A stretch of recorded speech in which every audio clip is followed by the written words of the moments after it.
कि जो बाबा साहब ने कोटेशन दी है, जो दिया है, उसको हम अपने तरीके से जहाँ भी हम जाते हैं, जहाँ जब भी जाते हैं, तो अपने तरीके से इस बात को लोगों में समझाने का प्रयास करें, क्योंकि ये हमारा पहला मुद्दा रहेगा।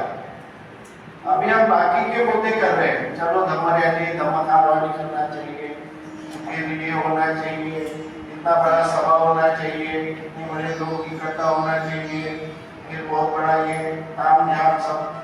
अरे वो तो सब करोड़ लाखों करोड़ रुपए हमारे खर्चे हो रहे हैं उसमें, लेकिन जो मूल हमारे इसमें छुपा हुआ तीर है, जो हमें दर्द दे रहा है, मन में लगा हुआ तीर है, वो जहरीला तीर है और हमें वो जख्म बढ़ा रहा है हमारे, उस तीर को निकालने का काम करने के बजाय हम दूसरे काम कर रहे हैं। जो भाले में चलता है, विदेशों में चलता है, उसकी नकल हम कर रहे हैं, तो इससे काम बनने वाला नहीं है। जो विदेशों में काम होता है, श्रीलंका में काम होता है, थाईलैंड में काम होता है, जापान में होता है, उसको बिल्कुल हमको नकारना है, उसको रिजेक्ट करना है, क्योंकि वहाँ पे धर्म को मानते हैं, धर्म को नहीं मानते। इसलिए इनकी जो भी वो बताते कि सम्राट अशोक ने रैली निकाला, अरे उस समय निकाला था जो बुद्ध के बाद में ईश्वर की कल्पना निर्माण की है। पहले चमत्कारिक जादू करने का करते थे। जब वो उस विषय को विस्तार से लेंगे, जो विषय रहेगा धर्म और धर्म में क्या फर्क है, ये भी महत्वपूर्ण विषय है। इसको आज होगा तो आज करेंगे, देखो कल वो विषय आएगा, तो इसमें बहुत से आइडिया आपकी क्लियर हो जाएगी कि हम धर्म का क्यों विरोध कर रहे हैं और बाबा साहब अम्बेडकर ने हमें धम्म ही क्यों दिया, वो धम्म के अंदर कौन सी बातें आती है और धर्म में क्या होता है, इस बारे में हम विस्तार से उस बारे में चर्चा करने वाले हैं। तो ये पूरा उन्होंने षड्यंत्र रचा है, क्योंकि बाबा साहब अम्बेडकर यही उनके लिए सबसे बड़ा दुश्मन है। बुद्ध दुश्मन नहीं है उनके लिए, बुद्ध का धर्म भी दुश्मन नहीं है, उनका सबसे बड़ा दुश्मन है कि डॉक्टर बाबा साहब अम्बेडकर, और बाबा साहब अम्बेडकर ने जो धम्म दिया है वो धम्म उनके लिए सबसे बड़ा दुश्मन है। और इसको भारत में नकार करने के लिए, उसको रिजेक्ट करने के लिए, उसको हटाने के लिए पूरा भिक्षु संघ लगा है, पूरा समाज लगा है और पूरे ब्राह्मण लगे, पूरा भारत में ऐसा वातावरण निर्माण किया जा रहा है। यहाँ के भिक्षु नहीं तो बाहर देशों के भिक्षु बुला रहे, पूरी तरह से जो आधार तत्व है बुद्ध के, उस आधार तत्व को ही खत्म करने का प्रयास चल रहा है। इसलिए बाबा साहब अम्बेडकर कितने ज्ञानी होंगे आप बताइए कि इन्होंने इन चीजों को धम्म का आधार तत्व बनाया, इन चीजों को उन्होंने अपना फाउंडेशन बनाया धम्म का। इस बात को हमें समझने की आवश्यकता है। हम काम कर रहे हैं, बहुत काम कर रहे हैं, हर जगह काम कर रहे हैं, हर कोई काम कर रहा है, लेकिन कौन से बिंदु पे काम करना चाहिए, कौन से मुद्दे पे काम करना चाहिए, उस मुद्दे को कैसा समाज में कैसा जो उसको कैसे समझाना चाहिए, उसकी कैसे टेक्निक होगी, उसका कैसा एक नीति होगी, ये हमें समझने की आवश्यकता है। तो ये देखिए, इसके बाद में ये Dhamma had nothing to do with life after death. ये दूसरा जो आधार तत्व है उसको डैमेज करने का पूरी तरह से प्रयास है। नागपुर में, महाराष्ट्र में और पूरे भारत में, ज्यादातर नागपुर में, महाराष्ट्र में भिक्षु एक ही काम कर रहे हैं, भिक्षु एक ही काम कर रहे हैं कि मरने के बाद जो बातें हैं वो ज्यादा से ज्यादा बताने की बात है।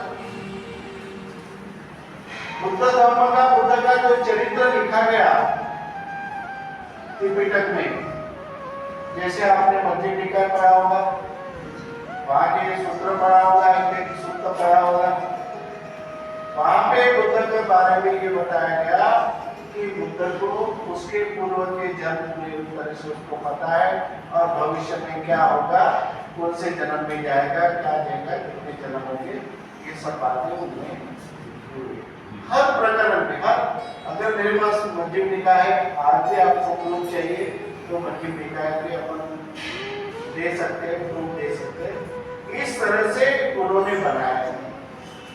क्यों बनाया? क्योंकि बाबा साहब अम्बेडकर ने ये आधार तत्व बनाया कि ज्यादा ज्यादा तुम प्रयास करो। भिक्षुओं को ये बताया गया कि बाबा साहब अम्बेडकर की बात मत मानो, बाबा साहब की बात मत मानो, बाबा साहब को दुश्मन बनाओ लोगों का, बुद्ध धर्म का दुश्मन बनाओ बाबा साहब को। बड़े पैमाने पे ये हो रहा है, आज भी हो रहा है और आज ये ज्यादा बढ़ रहा है, पहले से ज्यादा बढ़ रहा है कि बाबा साहब अम्बेडकर को धर्म का दुश्मन मानो, धर्म का दुश्मन मानो। ओबीसी भी मान रहा है बाबा साहब को दुश्मन। अरे बाबा साहब अम्बेडकर ने हमारे देवी देवता को उनको मानना, गाली तो दिया ही नहीं, लेकिन उन्होंने बाबा साहब अम्बेडकर ने ये कहा कि बुद्ध धर्म में ईश्वर माना नहीं जाता, इतना ही बोला। लेकिन ओबीसी को कैसा तैयार किया गया? ओबीसी को यह तैयार किया गया कि बाबा साहब अम्बेडकर ऐसे व्यक्ति है जिन्होंने ब्रह्मा विष्णु महेश को नकार दिया, रिजेक्ट कर दिया। हमारे ईश्वर है, हमारे परमेश्वर है, लेकिन उसको नकारने वाला कौन है? डॉक्टर बाबा साहब अम्बेडकर। इसलिए बाबा साहब अम्बेडकर से दूर रहो, बाबा साहब अम्बेडकर की तस्वीर मत लगाओ, बाबा साहब अम्बेडकर की किताबें मत पढ़ो और बाबा साहब अम्बेडकर के विचार मत सुनो। इस तरह से बाबा साहब अम्बेडकर को आरएसएस एक नंबर का दुश्मन क्यों मानता है, इसके पीछे आपका कारण क्यों बाबा साहब अम्बेडकर को दुश्मन माना जाता है, क्या है, क्या बात है? क्योंकि बाबा साहब अम्बेडकर ने ये कहा कि आफ्टर डेथ, जो मृत्यु के बाद हमें कुछ सरोकार नहीं, कुछ हम मरने के बाद में क्या होते हैं, हमारा क्या होता है, कहाँ जाते हैं, हमारा उससे हमें कुछ लेन देन नहीं। कितनी बड़ी बात हो गई बाबा साहब, ये बात हमारे लोगों को भी सहन नहीं हो। आज हम भी इस बात को नहीं स्वीकार कर रहे। अम्बेडकर वादी बोलने के बावजूद भी ये बात हमारे हजम नहीं हो रही कि मरने के बाद क्या होता है, इसके वजह से हम क्यों कोई सरोकार नहीं हजम हो रही है। बात हो रही क्या नहीं हो रही? ओके, इसको जो भी खुद को बौद्ध समझता है, जो भी बुद्ध धर्म के आचरण के अनुसार काम करना चाहता है, सही में काम करना चाहता है, उसने बाविस प्रतिज्ञा को मानना जरूरी है, क्योंकि बाबा साहब की बनाई हुई कोई पूरे विश्व में बाविस प्रतिज्ञा नहीं है। लेकिन बाबा साहब अम्बेडकर ने जो भारत में लोग हैं उनके लिए बाविस प्रतिज्ञा स्पेशल आपको आपके लिए बनाई। जैसा किसी मेहमान को स्पेशल खाना बनाया जाता है, कोई अच्छा मेहमान आ जाता है अपने घर में, तब बोलते कि रोज जैसा भोजन होता है वैसा भोजन न करें, आज हमारे पास स्पेशल मेहमान आए हैं, उसके लिए अच्छा भोजन बना होगा। वैसा आपके लिए बाबा साहब अम्बेडकर ने भारतीय लोगों के लिए अच्छा भोजन बनाया, वो आपका भोजन है बाविस प्रतिज्ञा। ये आपका भोजन है, आपके लिए बनाया और ये कोई चाइना थाईलैंड वालों के लिए नहीं बनाया, ये स्पेशल आपके लिए बाबा साहब ने बनाया है बाविस प्रतिज्ञा। और इसने बाविस प्रतिज्ञा में ये पहले लिखा है, इसलिए मैं इस आधार तत्व को जोड़ना चाहता हूँ। जो आधार तत्व दो बनाए हैं बाबा साहब अम्बेडकर ने बाविस प्रतिज्ञा के पहले, जो स्टार्टिंग में जो आधार तत्व दिए है उसको बाबा साहब अम्बेडकर ने बाविस प्रतिज्ञा में पहले रखा। क्या कहा कि बाबा साहब अम्बेडकर जी ने जो बाविस प्रतिज्ञा दी है उसमें मैं ब्रह्मा विष्णु और महेश को कभी ईश्वर नहीं मानूंगा। ये जो पहला जवाब ऐसी बाबा साहब ने भावी प्रतिज्ञा नहीं बनाई। ये पहला जो है आधार तत्व आत्मा और परमात्मा को नहीं मानूंगा, ये भावी प्रतिज्ञा है पहली प्रतिज्ञा। ईश्वर परमात्मा के रूप में हम जिसको मानते हैं कि मैं ब्रह्मा विष्णु महेश को मानते हैं, साधारण लोग, पूरे भारत के लोग ब्रह्मा विष्णु महेश को ईश्वर के रूप में मानते हैं। इसलिए बाबा साहब आम्बेडकर ने जो पहला आधार तत्व है, इसलिए 22 प्रतिज्ञा में उन्होंने लिखा कि मैं ब्रह्मा विष्णु महेश को कभी ईश्वर नहीं मानूंगा, नहीं उनकी पूजा करूंगा। कुछ लोग ईश्वर परमेश्वर राम को मानते, इसलिए राम और कृष्ण को ईश्वर नहीं मानूंगा और उनकी पूजा कभी नहीं करूंगा। ये इस आधार तत्व से जुड़ी हुई बात, इसलिए 22 प्रतिज्ञा की तरफ भी हमें ध्यान देना चाहिए। मैं कोई गौरी गणपति को मानते हैं, महाराष्ट्र में ज्यादा गौरी गणपति को मानते हैं, इसलिए भी ईश्वर परमेश्वर में इनको भी डाल दिया बाबा साहब कि मैं गौरी गणपति आदि हिंदू धर्म के किसी भी देवी देवता को नहीं मानूंगा, नहीं उनकी पूजा करूंगा।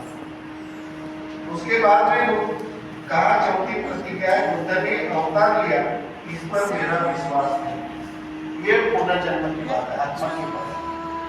आत्मा अवतार लेता है, एक इसमें एक ही आत्मा होता है, इस जन्म से दूसरे जन्म में जाता है, इस शरीर से दूसरे शरीर में जाता है। तो ये बात उन्होंने कहा कि ये अवतार है, जैसे विष्णु का अवतार है।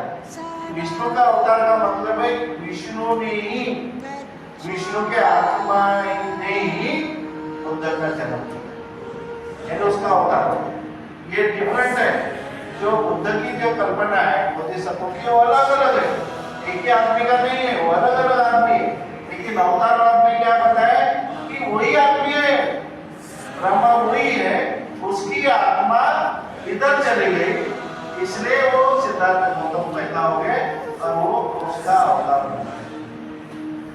इसलिए बाबा साहब ने लिखा है कि मैं अवतारवाद को नहीं मानूंगा, बुद्ध ने अवतार लिया, ये मेरा विश्वास। मैं ऐसा कभी नहीं मानूंगा कि तथागत बुद्ध विष्णु के अवतार है, अवतार नहीं मानूंगा, विष्णु के अवतार ये नहीं मानूंगा।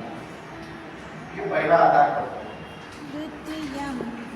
विष्णु का अवतार नहीं मानूंगा, ये पहले आधार तत्वों को तोड़ने के लिए उन्होंने क्या किया, बुद्ध को विष्णु का अवतार बना दिया, अवतार भी लिया और बुद्ध को विष्णु भी बना दिया। आत्मा की बात है कि मरने के बाद में भी आत्मा जीवित रहती है, इसलिए वो पिंड का रखो, पिंड दान यानी उसकी आत्मा है, उस आत्मा पिंड के रूप में वो जीवित है। और जब कवर उसको खाएगा तो वो उसका पुनर्जन्म साबित होगा। इस तरह से ये बनाई गई है। तो आधार तत्व जो है वो बनने के बाद के जीवन का क्या होता है, हमको इस बात से कोई सरोकार नहीं है। इसके बाद में इसके जवाब में भी बाबा साहब ने लिखा है, मरने के बाद जो है उसके बाद उसके लिए बाबा साहब ने लिखा कि ऐसे जो प्रश्न है, मरने के बाद क्या होता है, मरने के बाद आदमी कहाँ जाता है, उसका क्या होता है, कहाँ से कहाँ होता है, कैसे क्या होता है, इस बारे में बाबा साहब अम्बेडकर लिखते हैं पेज नंबर 269, इंग्लिश का किताब है, पेज नंबर 269, पहला पैराग्राफ है। बाबा साहब ऐसे प्रश्नों को मन में उठना स्वाभाविक था, उस समय ऐसे प्रश्न मन में निर्माण होना स्वाभाविक था। अगर क्या हुआ, मैं भविष्य में क्या होगा, क्या मैं भविष्य में नहीं रहूंगा, क्या मैं भविष्य में होगा, तब मैं कैसा होगा, मैं क्या से क्या होगा, ऐसे प्रश्न जो है स्वाभाविक प्रश्न, ये स्वाभाविक है, ऐसे प्रश्न मन में निर्माण होना स्वाभाविक है। बुद्ध के दृष्टि से जो धर्म ऐसे बातों को धर्म का अंग बना लेता है, ऐसे बातों को धर्म का अंग बना लेता है। जैसे बुद्ध के धर्म में नहीं, जैसे कि बुद्ध के धर्म में ये बातों को अंग बना सकते। आप बुद्ध का धर्म पढ़िए, उसमें ये सारी बातें लिखी होती है। अंग बनाए उन्होंने, अंग बना लेता है वह अपनाने योग्य है।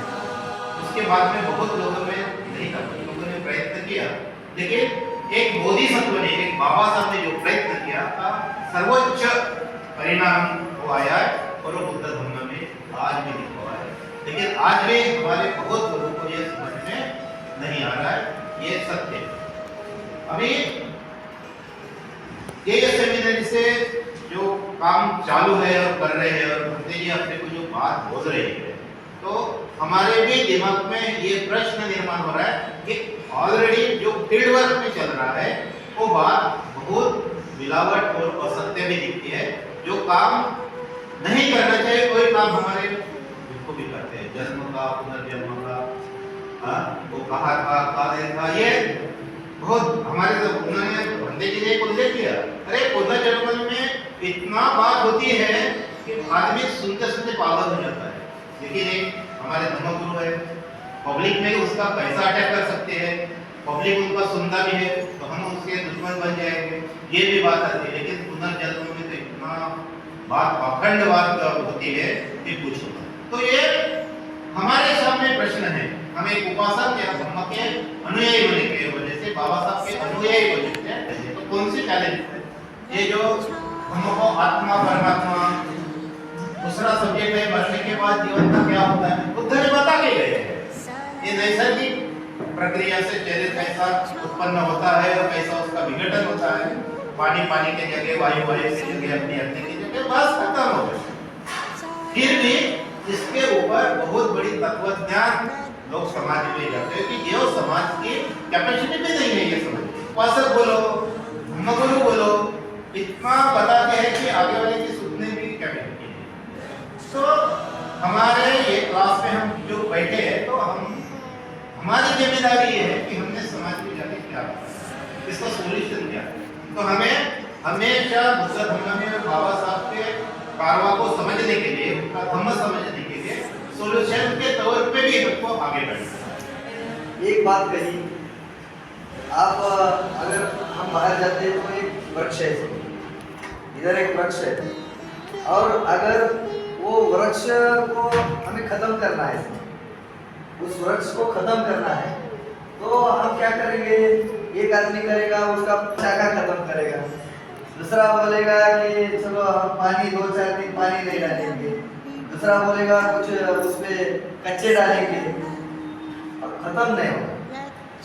भक्ति जी ने बोला कि अगर उस वृक्ष को खत्म करना है, कौन सा वृक्ष है वो?